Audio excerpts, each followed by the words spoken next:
ಕತ್ತಲಲ್ಲಿ ತನ್ನ ಗುರಿಯ ಕಡೆ ಹೊರಟ.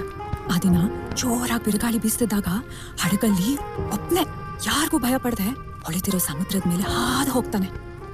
ಅಮ್ಮ, ಸಮುದ್ರ ಯಾಕಮ್ಮ ಹೊಳಿತಾ ಇರುತ್ತೆ?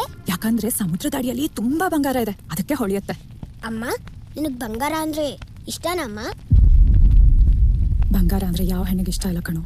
ಅಮ್ಮ, ಈ ಪ್ರಪಂಚದಲ್ಲಿರೋ ಬಂಗಾರನೆಲ್ಲ ನಿನಗ್ ತಂದು ಕೊಡ್ತೀನಮ್ಮ. ಸರಿ ಆಯ್ತು, ಈಗ ನೀನ್ ಮಲ್ಕೋ, ನಾಳೆ ಬೆಳಿಗ್ಗೆ ಧೂಳಿ ತರುವಂತೆ. ಕಣ್ಮುಚ್ಚು.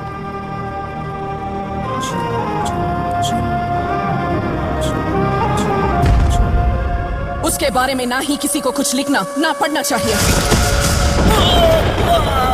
उसका नाम और निशान इतिहास के किसी भी पन्नों में नहीं होना चाहिए.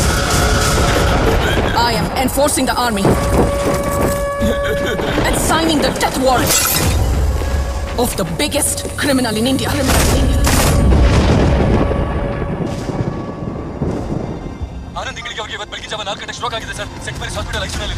Due to high BP, there is brain hemorrhage and lot of clots in his brain. Taking his age as consideration, surgery is ruled out. To be very honest, he's got very little time. Let's hope for the best.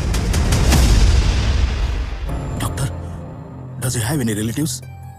Yeah, his son is there, Vijayendra Ingalgi. Hi, I'm Deepa Hegde. I'm sorry about your father. I hope he recovers soon. He was a good man. ನಮ್ಮ ತಂದೆಯವ್ರ ನಿಮಗೆ ಗೊತ್ತು? ನಿಮ್ ತಂದೆಯವರು ಒಂದು ಪುಸ್ತಕ ಬರೆದಿದ್ದಾರೆ. ನಾವು ನಿನ್ನೆ ಅವ್ರನ್ನ ಇಂಟರ್ವ್ಯೂ ಮಾಡಿದ್ವಿ. ಅರ್ಧ ಕತೆ ಹೇಳಿದ್ರು. Today he was supposed to finish the story, but I guess it will remain unfinished.